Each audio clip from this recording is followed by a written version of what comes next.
ನಮಸ್ಕಾರ. ಅಖಾಡ ಬಿಗ್ ಫೈಟ್ಗೆ ಸ್ವಾಗತ. ನಾನು ಪ್ರಭು. ಸುರ್ಜೇವಾಲಾ ಅವರು ರಾಜ್ಯಕ್ಕೆ ಬಂದಿದ್ರು. ನಿರಂತರವಾಗಿ ಶಾಸಕರ ಜೊತೆಗೆ 1-to-1 ಸಭೆ ಕೂಡ ಮಾಡಿದ್ರು. ಸಚಿವರಿಂದಲೂ ಕೂಡ ಅಭಿಪ್ರಾಯವನ್ನ ಕಲೆ ಹಾಕೊಂಡಿದ್ರು. ಆರಂಭದಲ್ಲಿ ನಾವು ನೋಡಿದ್ವಿ, ಕಾಂಗ್ರೆಸ್ MLAಗಳು ತಮ್ಮ ಸರ್ಕಾರದ ವಿರುದ್ಧವೇ ಸಿಡಿದಿದ್ರು. ಅನುದಾನ ಸಿಗ್ತಾ ಇಲ್ಲ, ಕ್ಷೇತ್ರದಲ್ಲಿ ಅಭಿವೃದ್ಧಿ ಕೆಲಸ ಮಾಡಕ್ಕಾಗ್ತಿಲ್ಲ, ಚರಂಡಿ ಮಾಡಕ್ಕಾಗ್ತಿಲ್ಲ ರೀ 2 ವರ್ಷದಿಂದ ಅಂತ ಹೇಳಿ ಅವ್ರ ಪಕ್ಷದವ್ರಿಗೆ ಅವರೇ ಬೈದ್ಕೊಂಡು ಓಡಾಡ್ತಾ ಇದ್ರು. ಅದಾದ ಮೇಲೆ ಈ ಅಸಮಾಧಾನವನ್ನ ಶಮನ ಮಾಡಲಿಕ್ಕೆ ಸಾಕಷ್ಟು ಸರ್ಕಸ್ ಅನ್ನ ಕಾಂಗ್ರೆಸ್ ಹೈಕಮಾಂಡ್ ಕೂಡ ಮಾಡಿತು. ಈಗ ಅದರ ಮುಂದುವರೆದ ಭಾಗ ಅಂತ ಹೇಳಿ ಸಿದ್ದರಾಮಯ್ಯನವರು ಪತ್ರವನ್ನ ಬರೆದಿದ್ದಾರೆ ಎಲ್ಲ ಶಾಸಕರಿಗೆ. ಇಲ್ಲಿ ಕಾಂಗ್ರೆಸ್ MLAಗಳಿಗೆ ತಲಾ 50 ಕೋಟಿ ರೂಪಾಯಿ ಕೊಡ್ತೀನಿ, ಉಳಿದಂತೆ ಬಿಜೆಪಿ ಮತ್ತು JDS ಅಂದರೆ ಪ್ರತಿಪಕ್ಷದ ಶಾಸಕರಿಗೆ 25 ಕೋಟಿ ಕೊಡ್ತೀವಿ ಅಂತ ಹೇಳಿ ಹೇಳಿದ್ದಾರೆ. ಈಗ ಬಿಜೆಪಿ JDSನವರು ಸರ್ಕಾರದ ವಿರುದ್ಧ ಮುಗಿಬೀಳ್ತಾ ಇದ್ದಾರೆ. ಮುಖ್ಯಮಂತ್ರಿಗಳು ಮಲತಾಯಿ ಧೋರಣೆ, ಅನುದಾನ ತಾರತಮ್ಯ, ನಾವಲ್ವ ಹಾಗಾದ್ರೆ MLAಗಳು ಸೋತಿರುವಂತಹ ಕ್ಷೇತ್ರಗಳಲ್ಲೂ ಕೂಡ ಕಾಂಗ್ರೆಸ್ ಕಾರ್ಯಕರ್ತರಿದ್ದಾರೆ, ಕಾಂಗ್ರೆಸ್ಗೆ ವೋಟ್ ಮಾಡಿದಂಥವರಿದ್ದಾರೆ. ಹಾಗಾದ್ರೆ ಇದ್ಯಾವ ಸರ್ಕಾರ ಅನ್ನುವಂತಹ ಮಾತು. ಅಂದ್ರೆ ಸರ್ಕಾರದ ಖಜಾನೆ ಖಾಲಿಯಾಗಿದೆ, ಸರ್ಕಾರ ಬರ್ಬಾದಾಗಿದೆ, ಹಾಗಾಗಿನೇ ಇಷ್ಟು ನಮಗೆ ಬಿಡಿಗಾಸನ್ನು ಕೊಡ್ತಿದ್ದಾರೆ ಅನ್ನುವಂತಹ ಗಂಭೀರ ಆರೋಪಗಳನ್ನ ಈಗ ಪ್ರತಿಪಕ್ಷದ ಶಾಸಕರು ಕೂಡ ಮಾಡ್ತಾ ಇದ್ದಾರೆ. ಹಾಗಂದ ಮಾತ್ರಕ್ಕೆ ಈ ಹಿಂದಿನ ಬಿಜೆಪಿ ಸರ್ಕಾರಗಳೇನು ಅನುದಾನ ತಾರತಮ್ಯ ಮಾಡಿಲ್ವಾ? ಅವು ಕೂಡ ಮಾಡಿದಾವೆ. ಕೇಂದ್ರದಿಂದ ಅನುದಾನ ತಾರತಮ್ಯ ಅಂತೇಳಿ ಸಿದ್ದರಾಮಯ್ಯನವರು ಒಂದು ಲಿಸ್ಟ್ ಅನ್ನ ಇಟ್ಕೊಂಡು ಅಂಕಿ ಅಂಶಗಳ ಪ್ರಕಾರವಾಗಿ ಬಹಿರಂಗ ಮಾಡಿದ್ರು. ಹಾಗಾಗಿನೇ ನೀವು ಮಾಡಿರುವುದನ್ನ ನಾವು ಮಾಡಿದ್ದೇವೆ ಅಂತೇಳಿ ಕಾಂಗ್ರೆಸ್ನ ಸಚಿವರು ಕೂಡ ಈಗ ಸಮರ್ಥನೆಯನ್ನ ಮಾಡಿಕೊಂಡಿದ್ದಾರೆ.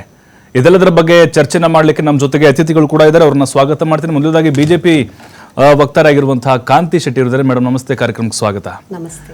ಬಿಜೆಪಿ ಕಾಂಗ್ರೆಸ್ನ ವಕ್ತಾರಾಗಿರುವಂತಹ ನಟರಾಜ್ ಗೌಡ್ರು ಇದ್ದಾರೆ. ಗೌಡ್ರೆ ತಮಗೂ ಕೂಡ ಸ್ವಾಗತ. ನಮಸ್ಕಾರ. ನಟರಾಜ್ ಗೌಡ್ರೆ, ಈಗ ನಮ್ಗೆಲ್ಲ ಗೊತ್ತಿದೆ, ಸುರ್ಜೇವಾಲಾ ಅವರು ಬಂದಿದ್ರು, 1-to-1 ಮೀಟಿಂಗ್ ಮಾಡಿದ್ರು. ಈಗ ಬಿಜೆಪಿಯವರು ಕೇಳ್ತಾ ಇರುವಂತಹ ಪ್ರಶ್ನೆ, JDSನವ್ರು ಕೇಳ್ತಿರುವಂತಹ ಪ್ರಶ್ನೆ, ಸಿದ್ದರಾಮಯ್ಯನವರು ಕಾಂಗ್ರೆಸ್ಗಷ್ಟೇ ಮುಖ್ಯಮಂತ್ರಿನ ಅಥವಾ ಇಡೀ ರಾಜ್ಯಕ್ಕ ಅಂತ ಮೊದಲು ಪ್ರಶ್ನೆ ಕೇಳೋದವ್ರು. ತುಂಬ ಒಳ್ಳೆಯ ಪ್ರಶ್ನೆ. ಯಾಕಂದ್ರೆ ಬಿಜೆಪಿ ಅವ್ರಿಗೆ ಈ ಥರ ಸಂಶಯ ಬರುವಂಥದ್ದು ಸ್ವಾಭಾವಿಕ. ಯಾಕಂದ್ರೆ ಅವ್ರಿಗೆ ಯಾವತ್ತೂ ಆಡಳಿತ ಮಾಡಿಲ್ಲ, ಒಳ್ಳೆ ಆಡಳಿತ ಕೊಟ್ಟಿಲ್ಲ, ಒಳ್ಳೆ ಆಡಳಿತ ನೋಡೋಕ್ಕೆ ಅರ್ಥ ಮಾಡ್ಕೊಳ್ಳೋಕ್ಕೂ ಸಾಧ್ಯ ಇಲ್ಲ ಅವರಿಂದ. ಮೊನ್ನೆ ಸುರ್ಜೇವಾಲಾ ಅವರು ಇಲ್ಲಿ ಬಂದಿದ್ರು, ಎಲ್ಲ ಶಾಸಕರನ್ನ ಭೇಟಿ ಮಾಡಿದ್ರು, ಮಂತ್ರಿಗಳನ್ನ ಭೇಟಿ ಮಾಡಿದ್ರು. ನಮ್ದು ಕಾಂಗ್ರೆಸ್ ಪ್ರಣಾಳಿಕೆ ಅಂತಿದೆ, 5 ವರ್ಷದ ಪ್ರಣಾಳಿಕೆ. ಆ ಪ್ರಣಾಳಿಕೆಯಲ್ಲಿ ಎಷ್ಟು ಪರಿಣಾಮಕಾರಿಯಾಗಿ ಎಷ್ಟು ಯೋಜನೆಗಳು ಇಂಪ್ಲಿಮೆಂಟ್ ಮಾಡಿದ್ದಾರೆ ಮಂತ್ರಿಗಳು, ಶಾಸಕರು ಎಷ್ಟು ಇಂಪ್ಲಿಮೆಂಟ್ ಮಾಡಿದ್ದಾರೆ ಅನ್ನೋ ಒಂದು ಕೂಲಂಕುಷವಾಗಿ ಅವರು ಒಂದು ಪರಿಶೀಲನೆ ಮಾಡಿದ್ದಾರೆ, ಸಂಘಟನಾತ್ಮಕವಾಗಿ ಪರಿಶೀಲನೆ ಮಾಡಿದ್ದಾರೆ. ಅದು ಸ್ವಾಭಾವಿಕ ಪ್ರಕ್ರಿಯೆ. ಅದು ಮುಖ್ಯಮಂತ್ರಿಗಳು ಮಾನ್ಯ ಸಿದ್ದರಾಮಯ್ಯನವರು ಕಾಂಗ್ರೆಸ್ಗೆ ಮಾತ್ರನ ಮುಖ್ಯಮಂತ್ರಿಗಳು, ಬಿಜೆಪಿಗಲ್ವಾ, JDSಗಲ್ವಾ ಅಥವಾ ರಾಜ್ಯಕ್ಕಲ್ವಾ ಅಂತ ನಿಮ್ಮ ಪ್ರಶ್ನೆ ಏನಾದ್ರು ಬಂದರೆ ಬಿಜೆಪಿ ಮುಖಾಂತರ, ಮಾನ್ಯ ಮುಖ್ಯಮಂತ್ರಿ ಸಿದ್ದರಾಮಯ್ಯನವರು 7 ಕೋಟಿ ಕನ್ನಡಿಗರ ಮುಖ್ಯಮಂತ್ರಿಯಾಗಿ ಪ್ರಮಾಣ ಸ್ವೀಕಾರ ಮಾಡಿದ ಮೊದಲನೇ ದಿನನೇ 5 ಗ್ಯಾರಂಟಿಗಳಿಗೆ ತಾತ್ವಿಕ ಒಪ್ಪಿಗೆಯನ್ನು ತಗೊಂಡ್ರು.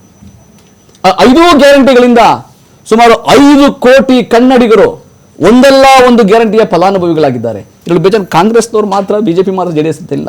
ಇನ್ನು ಬಿಜೆಪಿ JDS ಕಾರ್ಯಕರ್ತರು ಅವರ ಕ್ಷೇತ್ರಗಳಲ್ಲಿ ಕ್ಯೂ ನಿಂತ್ಕೊಂಡಿದ್ರು. ಏನು ಈ ಗ್ಯಾರಂಟಿ ಯೋಜನೆಗಳಿಗೆ ಮೊಬೈಲ್ ಲಿಂಕ್ ಮಾಡಲಿಕ್ಕೆ, ಆಧಾರ್ ಕಾರ್ಡ್ ಲಿಂಕ್ ಮಾಡಲಿಕ್ಕೆ, ಬ್ಯಾಂಕಲ್ಲಿ 2,000 ರೂಪಾಯಿ ತಗೊಳ್ಳಿಕ್ಕೆ ಕ್ಯೂದಲ್ಲಿ ನಿಂತಿದ್ರು ಬಿಜೆಪಿ JDS ಕಾರ್ಯಕರ್ತರು.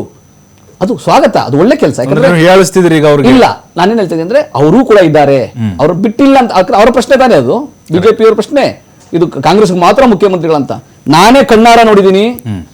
RR ನಗರ ವಿಧಾನಸಭಾ ಕ್ಷೇತ್ರದಲ್ಲಿ ಬಿಜೆಪಿ ಕಾರ್ಯಕರ್ತರು ಕ್ಯೂನಲ್ಲಿ ನಿಂತಿದ್ದು ಬ್ಯಾಂಕ್ ಮುಂದೆ, ಯಾವುದಕ್ಕೆ 2,000 ರೂಪಾಯಿನ ಅವ್ರ ತಾಯಿದು ಅಕ್ಕಂದು ರಿಜಿಸ್ಟರ್ ಮಾಡ್ಸಕ್ಕೆ ನಿಂತಿದ್ದು ನಾನು ನೋಡಿದ್ದೀನಿ. ಸೊ ಅಂದ್ರೆ ಇದು ಇವ್ರಂತಲ್ಲ, ಇದು ಸರ್ವಾಂಗೀಣ ಅಭಿವೃದ್ಧಿ, ಸರ್ವತೋಮುಖ ಅಭಿವೃದ್ಧಿ, ಸಮಾಜದ ಅಭಿವೃದ್ಧಿ, ಸಮಾಜ ನಿರ್ಮಾಣ ಮಾಡಬೇಕಾದ್ರೆ ಗ್ಯಾರಂಟಿ ಯೋಜನೆಗಳಿದಾವಲ್ಲ, ಪ್ರತಿಯೊಬ್ಬರಿಗೂ ಪಾಲ ಕೊಟ್ಟಿದೆ, ಪ್ರತಿಯೊಬ್ಬರನ್ನೂ ಜೀವನದ ಗುಣಮಟ್ಟವನ್ನು ಹೆಚ್ಚಿಗೆ ಮಾಡಿದೆ. ಅದಲ್ಲದೆ ಕೇವಲ 5 ಗ್ಯಾರಂಟಿ ಮಾತ್ರ ಅಲ್ಲ, ನಮ್ಮ ಸರ್ಕಾರ ಮಾನ್ಯ ಕೃಷ್ಣ ಬೈರೇಗೌಡರು 1,11,111 ಹಕ್ಕು ಪತ್ರಗಳನ್ನ ಕೊಟ್ಟರಲ್ಲ, ಇದು ದಾಖಲೆ. ಅದು ಇಡೀ ದೇಶದಲ್ಲಿ ಯಾವ ರಾಜ್ಯ ಸರ್ಕಾರಗಳು ಈ ದಶಮಾನದಲ್ಲಂತೂ ಮಾಡಕ್ಕೆ ಸಾಧ್ಯ ಆಗಿಲ್ಲ. ಅಂತಹ ಒಂದು ಅದ್ಭುತವಾದ ಕಾರ್ಯವನ್ನು ಮಾಡಿದ್ದಾರೆ. ಅದು ಬಹಳ ಶ್ಲಾಘನೀಯ.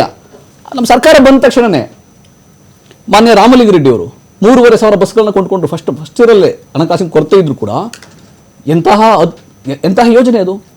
ಆಮೇಲೆ ಮಾನ್ಯ ದಿನೇಶ್ ಗುಂಡೂರಾವ್ ಅವರು ಆರೋಗ್ಯ ಸಚಿವರಾಗಿ 175 ತಾಲೂಕುಗಳಲ್ಲಿ ಡಯಾಲಿಸಿಸ್ ಸೆಂಟರ್ಗಳನ್ನ, ಉಚಿತವಾದ ಡಯಾಲಿಸಿಸ್ ಸೆಂಟರ್ ಬಡವರಿಗೋಸ್ಕರ. ಅದರೊಳಗೆ ಯಾರಿಗೂ ತಾರತಮ್ಯ ಇದೆಯಾ? ನಿಮ್ಗೆ 50 ಕೋಟಿ, ಬಿಜೆಪಿ 25 ಮುಂದುವರೆದು ಅದನ್ನು ಹೇಳ್ಬಿಡ್ತೀನಿ. ಆಮೇಲೆ ಕೀಮೋಥೆರಪಿ, ಕ್ಯಾನ್ಸರ್ ಪೇಷಂಟ್ ಬಂದ್ರೆ ಅವ್ರಿಗೆ ಉಚಿತವಾಗಿ ಕೀಮೋಥೆರಪಿ ಮಾಡಬೇಕಂತ ಹೇಳಿ 7 ಜಿಲ್ಲಾ ಆಸ್ಪತ್ರೆಗಳಲ್ಲಿ ಉಚಿತವಾಗಿ ಮಾಡಿದ್ರು. ಇದು ಯಾರೋ ಒಬ್ರಿಗೆ ಇಬ್ರಿಗಲ್ಲ, ಇದು ಎಲ್ಲ ಇಲಾಖೆಗಳಿಂದ ಈ ಥರ ಅಭಿವೃದ್ಧಿ ಆಗ್ತಾ ಇರೋಂಥ ವಿಷಯ ನಾನು ನಿಮ್ಗೆ ಹೇಳಿದೆ.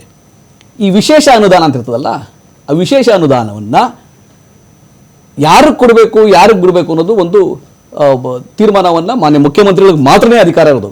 ಓಕೆ, ಉದಾಹರಣೆಗೆ ಹೇಳ್ತೀನಿ, ಮಾನ್ಯ ಬೊಮ್ಮಾಯಿ ಅವರು ಮುಖ್ಯಮಂತ್ರಿ ಆಗಿದ್ದಾಗ 2021ರಿಂದ 23ವರೆಗೆ BJP ಶಾಸಕರಿಗೆ 50 ಕೋಟಿ ರೂಪಾಯಿ, ಕಾಂಗ್ರೆಸ್ ಶಾಸಕರಿಗೆ 6 ಕೋಟಿ ರೂಪಾಯಿ. 50 ಕೋಟಿ ರೂಪಾಯಿಯಲ್ಲಿ 6 ಕೋಟಿ ರೂಪಾಯಿಯಲ್ಲಿ ವ್ಯತ್ಯಾಸ ಅಜಗಜಾಂತರ 10% ಕೊಟ್ಟಿಲ್ಲ. ನಮ್ಮ ರಾಜೇಗೌಡರಂತ ಶೃಂಗೇರಿ ಶಾಸಕರು ವಿಧಾನಸಭೆನಲ್ಲೇ ಪ್ರತಿಭಟನೆ ಮಾಡಿಬಿಟ್ರು, ಹೌದು, ನಮ್ಗೆ 6 ಕೋಟಿನೂ ಬಂದಿಲ್ಲ ಅಂತ. 6 ಕೋಟಿ ಕೊಡ್ತಿರಲ್ಲ, ಆ 6 ಕೋಟಿ ನಮ್ಗೆ ಬಂದಿಲ್ಲ ಅಂತ. ಇದೇನಂದ್ರೆ BJP ಗೌರ್ಮೆಂಟ್ಗಳನ್ನ ಝೀರೋ ಗ್ರಾಂಟ್ ಗೌರ್ಮೆಂಟ್ಸ್ ಅಂತಿದ್ರು. ಯಾಕಂದ್ರೆ ಕಾಂಗ್ರೆಸ್ ಶಾಸಕರು ಕೊಡಲಿಲ್ಲ ದುಡ್ಡು ಅವಾಗ. ಸೊ ಆ ಥರ ತಾರತಮ್ಯ ಅನ್ಯಾಯ ಮಾಡಿದ್ರು. ನಮ್ಮಲ್ಲಿ ಹಂಗಾಗಿಲ್ಲ. ಮಾನ್ಯ ಮುಖ್ಯಮಂತ್ರಿಗಳು 25 ಕೋಟಿ ರೂಪಾಯಿ ಎಲ್ಲಾ ಶಾಸಕರಿಗೂ ಕೊಟ್ಟಿದ್ದಾರೆ. 224 ಶಾಸಕರಿಗೆ ಕರೆಕ್ಟ್, 25 ಕೋಟಿ ರೂಪಾಯಿ. ಇನ್ನೂ ಅಧಿಕವಾಗಿ ವಿಶೇಷ ಯೋಜನೆ ಅಲ್ಲ ಅದು, ಅವರ ಅನುದಾನ ಕೆಪಾಸಿಟಿ ಇದೆ. ಕಾಂಗ್ರೆಸ್ ಶಾಸಕರು ಇನ್ನೂ 25 ಕೋಟಿ ಹೆಚ್ಚಿಗೆ ಕೊಟ್ಟಿದ್ದಾರೆ. BJPಯವರು ಸಂತೋಷ ಪಡಬೇಕು, ಸ್ವಾಗತ ಮಾಡಬೇಕು.